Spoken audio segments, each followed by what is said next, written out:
오늘은 이제 2026년도 처음 예배 드리는 첫 주일입니다. 그럼 알고 오셨나요? 모르고 오셨나요? 그냥 오셨나요? 습관처럼 2026년도 이제 처음 우리가 함께 새마음 교회라는 이름 안에 모여서 예배를 드리는 날입니다. 여러분 2025년도를 보면 지나가지 않을 것 같은 시간들도 다 지나가더라고요. 언제 더웠지? 벌써 춥잖아요. 더워서 못 살겠네 했는데 춥더라고요. 이 시간이 좀 빨리 지나갔으면 좋겠는데 하는 그 모든 시간들이 다 지나가더라고요. 오지 않을 것 같은 새 날도 여러분 오더라고요. 2026년도 어느덧 우리에게 주어졌습니다. 이게 인생이죠. 우리와 상관없이 하나님이 그 인생의 역사를 흘러 보내십니다. 아니, 하나님이 그렇게 일하십니다. 2026년도 금방 왔죠. 어떻게 왔죠? 하나님이 우리에게 허락하셨기 때문에 왔습니다. 여러분 2025년도를 돌아보실 때 여러분 손에 남아 있는 게 무엇인가요? 정말 2025년도 여러분 뭘 남기셨죠? 오늘 본문은 하나님이 모세에게 찾아오셔서 정확하게는 모세를 부르시고 물어보시는 질문입니다.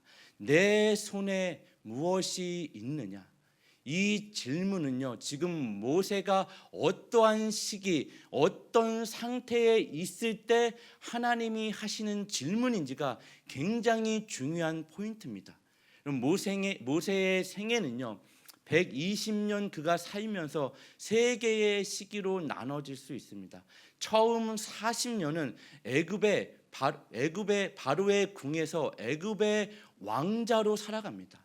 그 당시 가장 권력을 상징하는 바로의 궁에서 왕자로 그 40년의 시간을 보냅니다.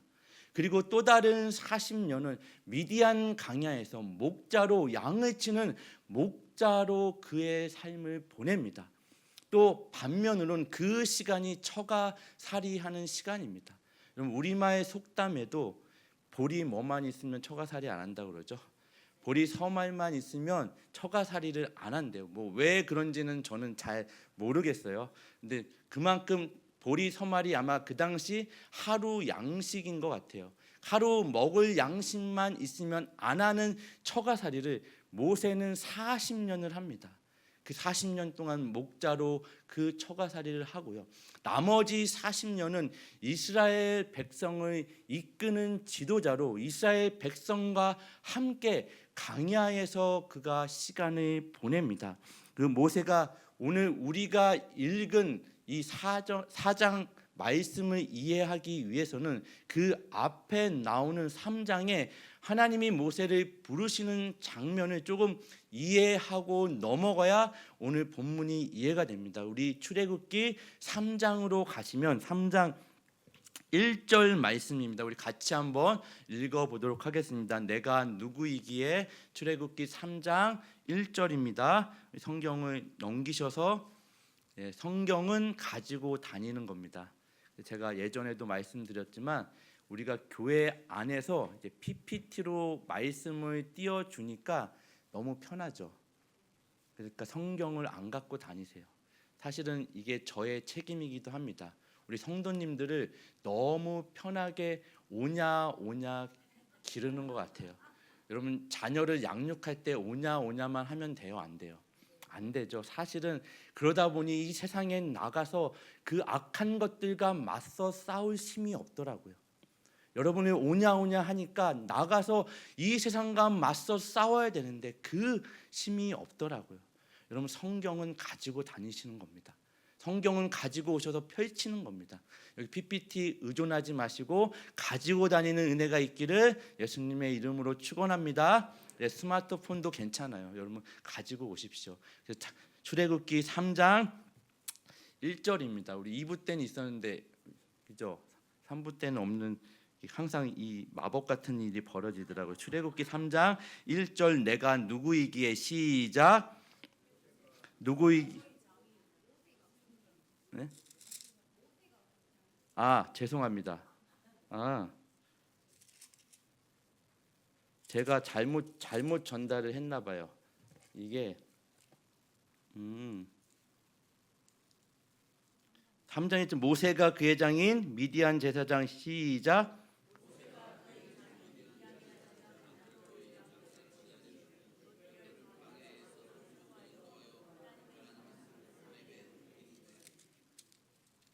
제가 방송실 잘못이 아니라 제 잘못이네요. 잘못 전달을 했습니다. 죄송합니다. 사과를 드리겠습니다. 이 하나님이 지금 미디안 강야에 있는 양떼를 치는 그 목자로 있는 그 모세를 하나님이 부르십니다. 그 부르심 앞에 모세가 끄집어 내어놓은 대답은요, 내가 누구에게 바로에게 가며 이스라엘 자손을 애굽에서 인도하여 내리까입니다.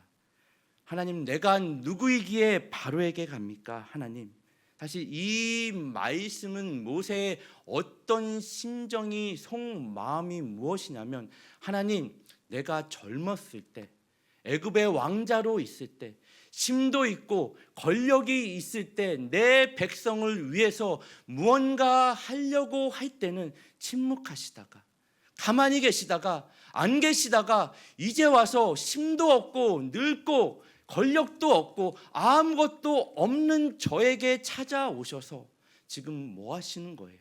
이 이야기를 하는 겁니다. 하나님, 무슨 일을 이런 식으로 하세요? 이 모세의 원망과 불평이 섞인 이야기입니다.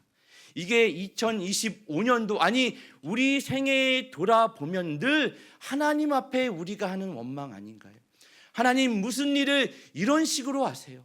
정말 내가 하나님을 찾을 때는 하나님 침묵하시다가 내가 뭔가 하나님 앞에 결단하고 하려고 내 손에 세상적인 무엇이 있고 힘도 있고 권력도 있고 뭔가 할 수 있을 것 같을 때는 하나님 안 계신 것 같더니 침묵하시는 것 같더니 이제 와서 다 늙어서 내 손에 아무것도 없는 이때에 찾아오셔서 하나님, 무슨 일을 이런 식으로 하세요? 이 모세의 원망입니다. 하나님은 이 모세의 원망과 불평 앞에 하나님이죠. 인간이 그 하나님 앞에 쏟아붓는 원망과 불평 앞에 꾸짖지 않으세요. 화를 내지 않으세요. 그냥 이 말씀을 하십니다. 나는 스스로 있는 자이니라. 무슨 말이라 그랬죠? 영어로는 뭐라 그랬죠? I am who I am. 신약으로 가면 에고 에임입니다. 예수님이 이 말씀을 이렇게 하세요. 나는 빛이다. 나는 생명의 떡이다. 나는 부활 생명이다. 나는 길이요 진리요 생명이다. 이게 에고 에임이 나는 스스로 있는 자라는 뜻입니다. 더 정확하게 이야기하면 나는 하나님의 길을 한 번도 멈추거나 중단할 수 없는 존재다. 내가 젊고 힘이 있을 때나 내가 하나님이 없다고 느끼는 그때나 지금 힘이 없고 아무것도 없다고 고백하고 원망하는 그때나 나는 너의 하나님이다. 여전히 너의 하나님이었다.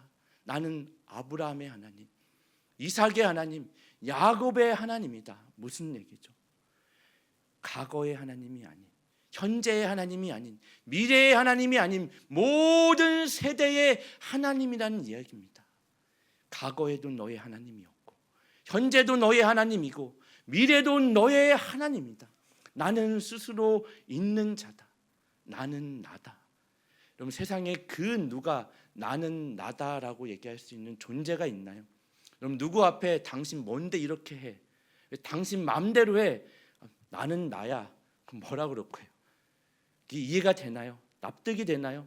부부 사이에도 여러분, 부부가 배우자가 자기 마음대로 모든 가정일을 결정하지 않아요. 왜 당신 마음대로 해? 나는 나야. 그럼 어떻게 해요? 나가야죠. 뭐 같이 살 수 있나요? 못 살죠. 그럴 수 있는 존재는 없습니다. 하나님밖에 없죠. 나는 스스로 있는 자니라. 우리가 신앙생활을 하면서 가장 큰 약점 중에 하나는 하나님이 어떤 존재인지 우리는 모릅니다. 주어진 그 하루만큼 2026년도가 저와 여러분 새마음 공동체 앞에 주어졌죠. 그 주어진 시간만큼 사실은 우리가 고통당하는, 정말 하나님을 찾는, 그 하나님을 매달려야 되는 그 시간만큼 하나님을 아는 겁니다. 다른 어떤 시간, 하나님을 찾지 않는 시간은 우리는 하나님을 알 방법이 없어요. 여러분이 원하지 않는 그 시간들, 그 시간을 통해서 하나님을 아는 거죠. 그 하루만큼 하나님을 압니다. 하지만 여러분 100세를 산들 하나님을 다 알 수 있을까요? 우리는 하나님을 다 모르죠. 모르면서 다 아는 것처럼 살아갑니다. 우리는 하나님의 마음을 몰라요. 나는 스스로 있는 자다. 나는 나다. 나는 하나님이 그래 한 번도 중단하거나 멈출 수 없다. 내가 이 역사를 이끄는데 더 쉽게 얘기하면 내 마음대로 한다. 그게 성경이 이야기하는 하나님의 주권입니다. 하나님의 마음. 모세는 이 하나님의 마음을 모르죠. 하나님의 주권을 인정하지 않습니다. 하나님, 저는 못 갑니다. 출애굽기 4장 1절에 오늘 읽은 본문의 말씀입니다. 우리 같이 한번 읽어볼까요? 모세가 대답하여 이르되, 시작.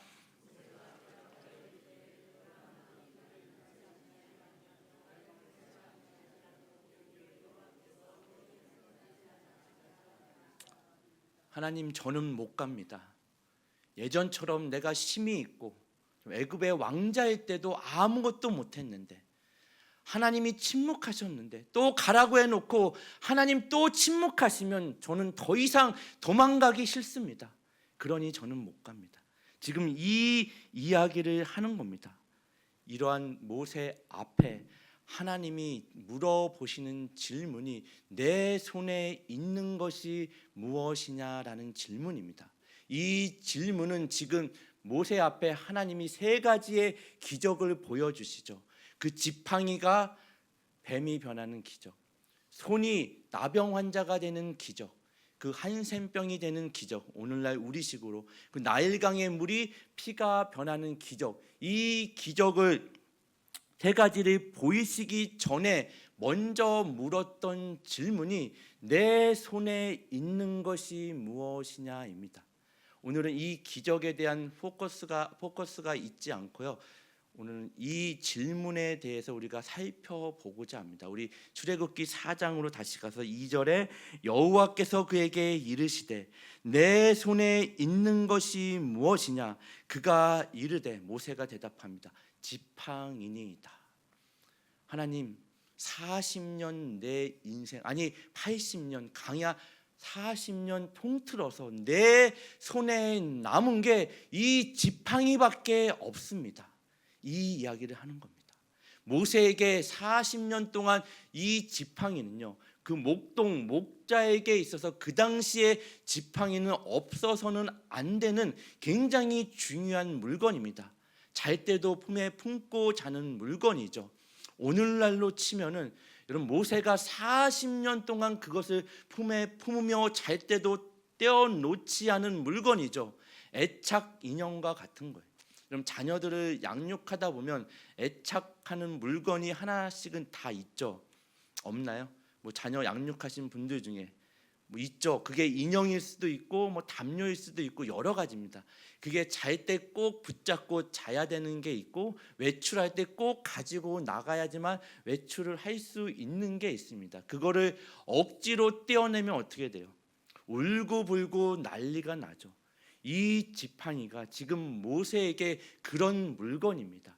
40년 동안 손에서 떼지 않고 겨우 하나님 이 지팡이 하나 남았습니다. 하지만 이 지팡이가 모세의 뭐죠? 일부분입니다. 잘 때도 품에 품고 있는, 지금 모세의 대답에 하나님께서 그것을 땅에 던지라고 말씀하시는 거예요. 그러면 이 40년을 품에 품었던 것을, 애착 물건과 같은 것을 던지는 건 사실 쉬운 일이 아닙니다. 근데 오늘 본문을 보니까 출애굽기 4장 3절에 우리 한번 같이 읽어볼게요. 여호와께서 이르시되, 시작.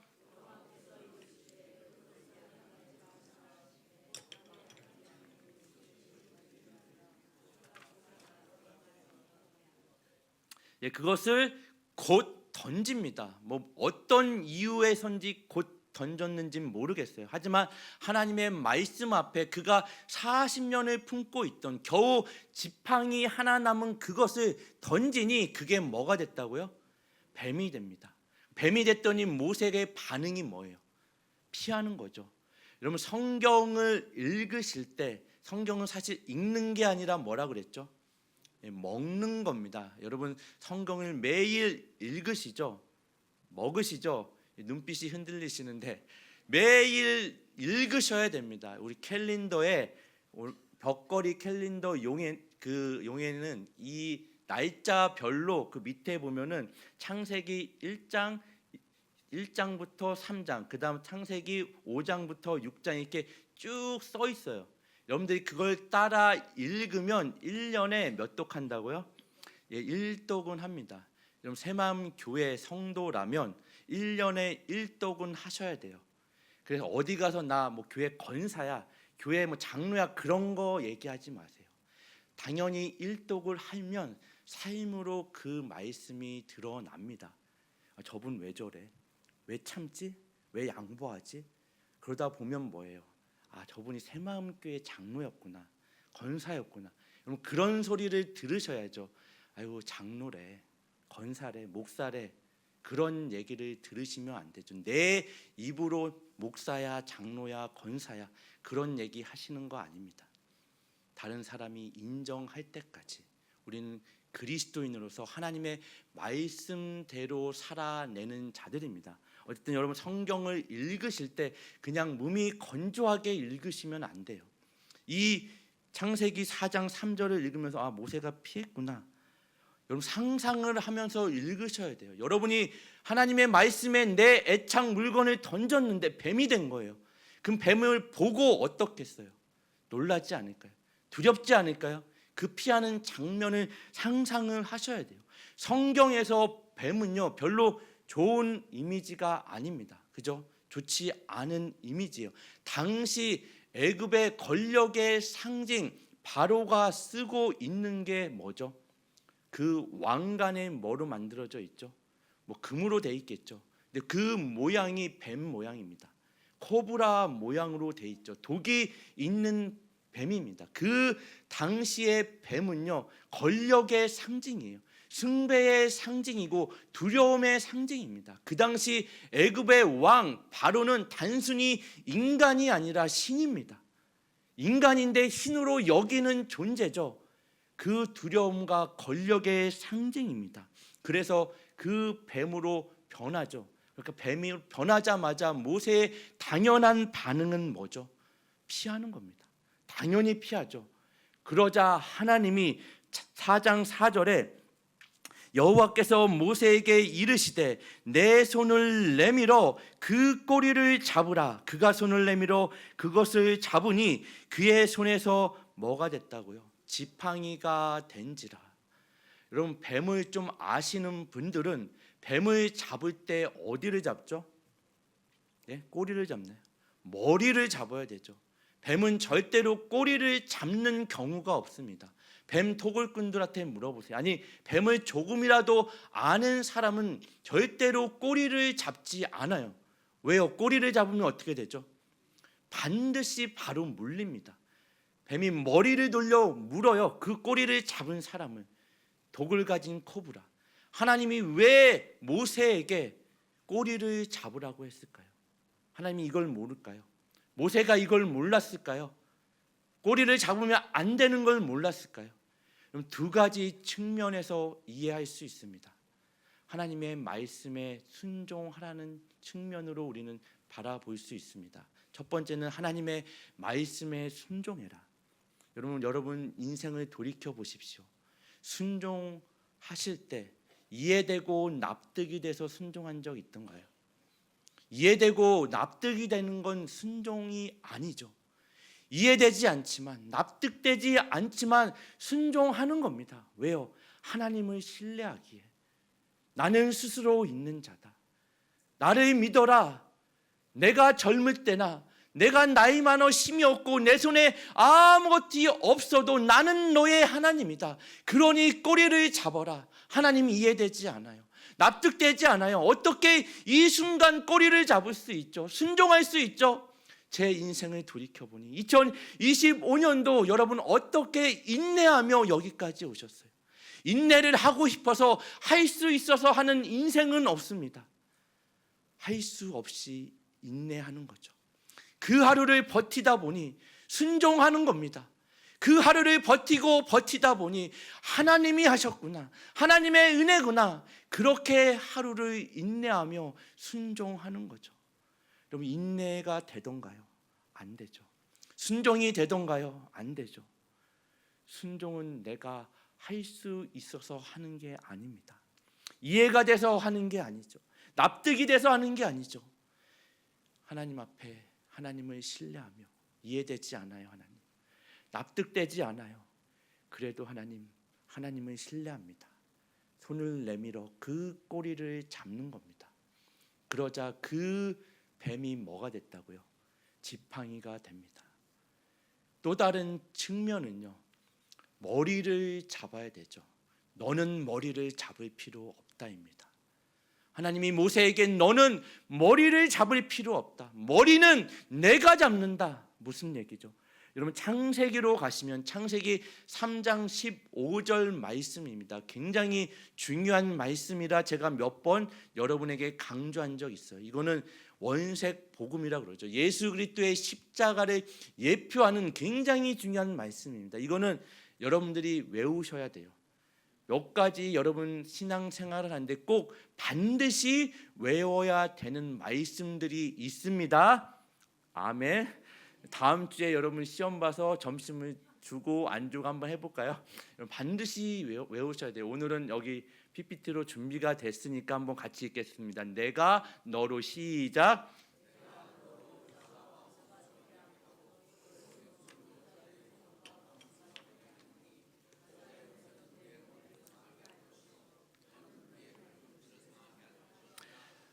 아멘. 내가 너로 여자의 후손과 뭐가 되게 하고요? 원수가 되게 하고 내 후손도 여자의 후손과 원수가 되게 하리니 여자의 후손이 내 머리를 상하게 할 것이요 너는 그의 발 뒤꿈치를 상하게 할 것이라. 여자의 후손이 누구죠? 오실 메시아입니다. 여러분, 여자의 후손이에요.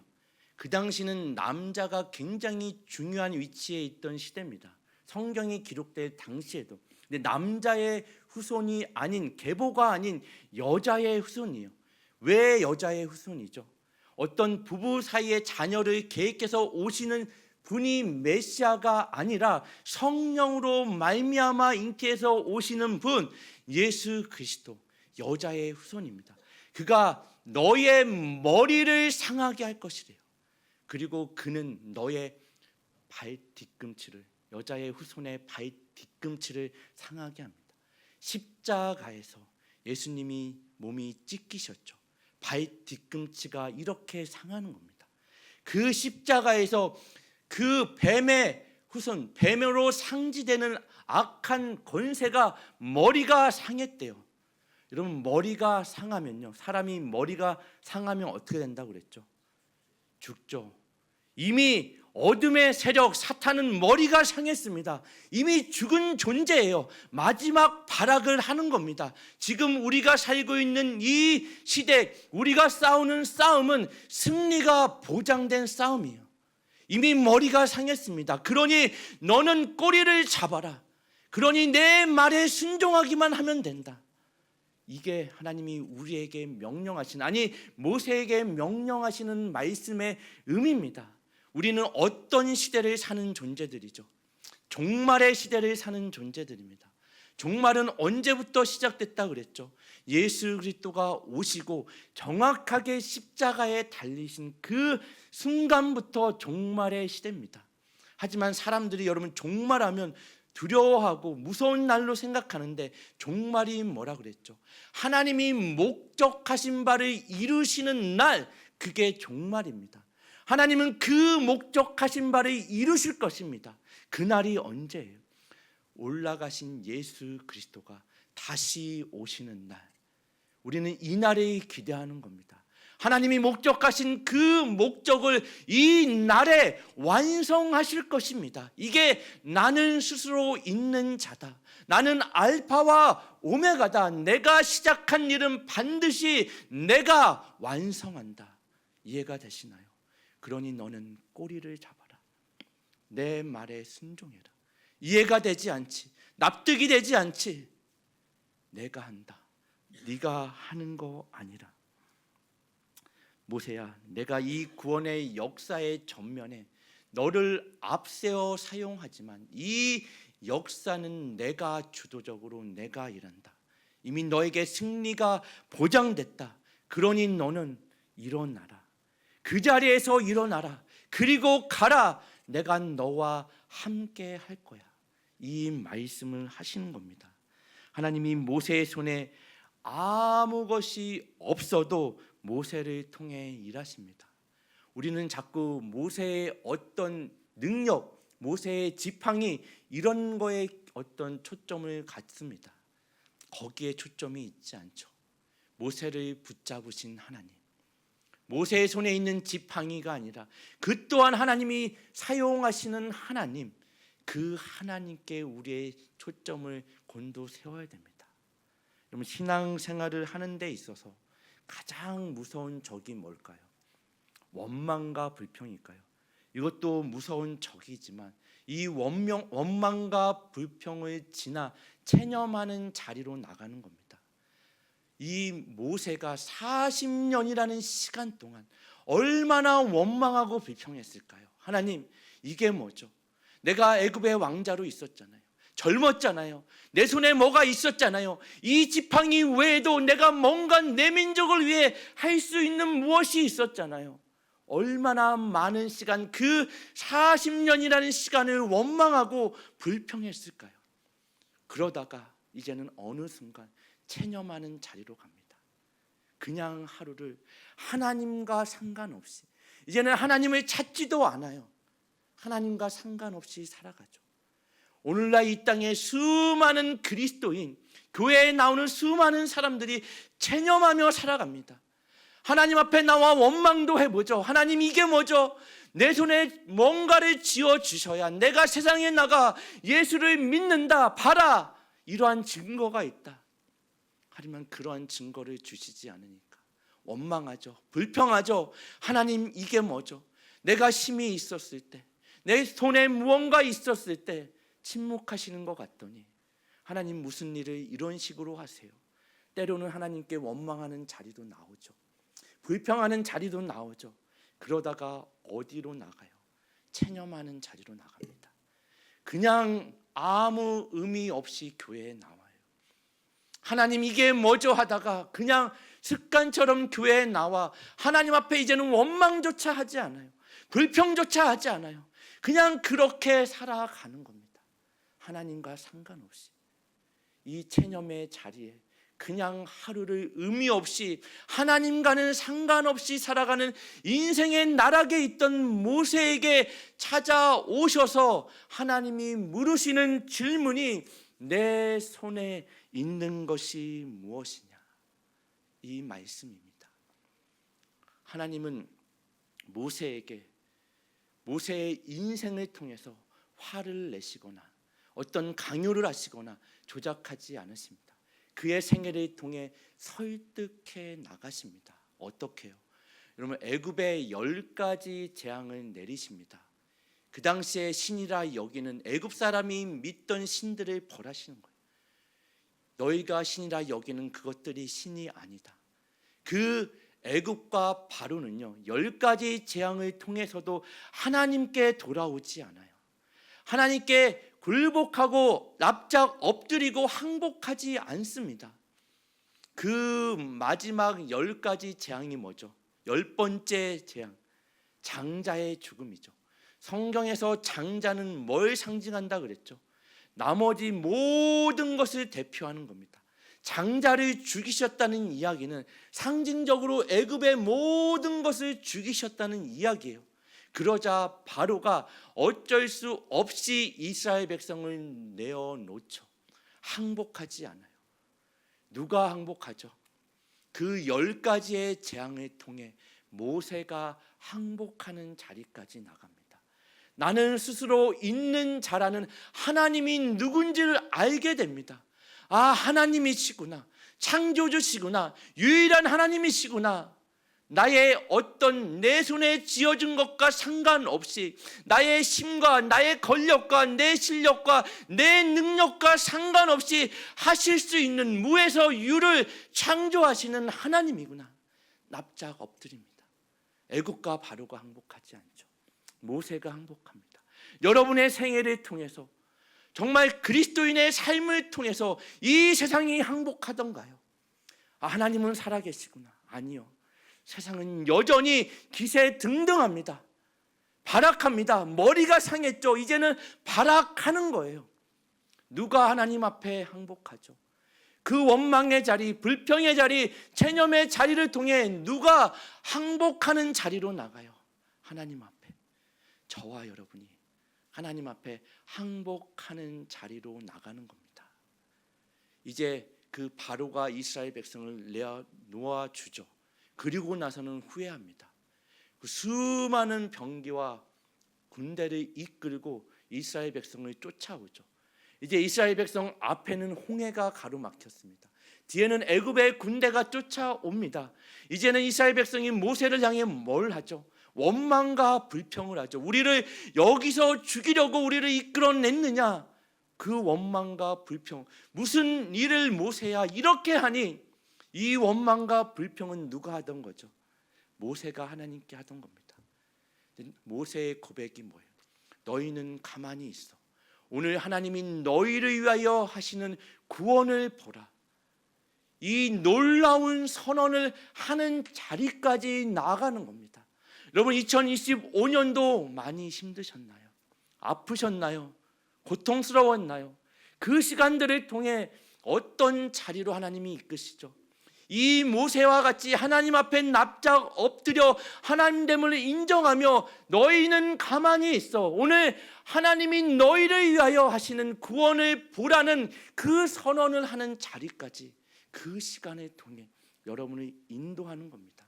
출애굽기 14장으로 가시면 13절 14절입니다. 모세가 백성에게 이르되 너희는 두려워하지 말고 가만히 있어서 여호와께서 오늘 너희를 위하여 행하시는 구원을 보라. 너희가 오늘 본 애굽 사람을 영원히 다시 보지 아니하리라. 여호와께서 너희를 위하여 싸우시리니 너희는 가만히 있을지니라. 내가 한다. 모세야, 내 손에 있는 것이 무엇이냐? 지팡이입니다. 종민아, 내 손에 있는 것이 무엇이냐? 지팡이밖에 없습니다. 아니, 지팡이조차 없습니다. 괜찮다. 괜찮아. 내 손에 아무 것이 없어도, 그 탁월하고 어떤 뛰어난 무엇이 없어도 내가 너와 함께하면 너는 모든 것을 가진 존재다. 내 손에 아무리 탁월하고 뛰어난 그 무엇이 있어도 내가 너와 함께하지 않으면 너는 아무것도 아닌 존재다. 이게 저와 여러분에게 물어보는 내 손에 있는 것이 무엇이냐? 하나님의 질문입니다. 여러분 손에 무엇이 있으신가요? 2025년도 여러분이 원하는 것을 손에 넣지 못하셨겠죠. 2026년도 어쩌면 여러분이 원하는 걸 얻지 못할지 모르겠어요. 모릅니다. 주실지 안 주실지. 하나님 마음이죠. 하나님 주권이죠. 그래도 괜찮습니다. 왜요? 하나님이 우리와 함께 하십니다. 내 손에 지팡이밖에 없어도, 아니 내 손에 아무 것이 없어도 하나님이 우리와 함께 하시면, 모세가 그랬던 것처럼 우리를 통해 너희는 가만히 있어. 오늘 하나님이 우리를 통해 하시는 구원을 보라라는 그 선언이 여러분이 2026년도 서 있는 그 자리에서 경험되고 목도되는 은혜가 저와 여러분에게 펼쳐질 것입니다. 우리를 위하여 행하시는 그 구원의 승리를 매일매일 경험하는 모든 새마음교회 성도님 되시기를 예수님의 이름으로 축원합니다. 아멘.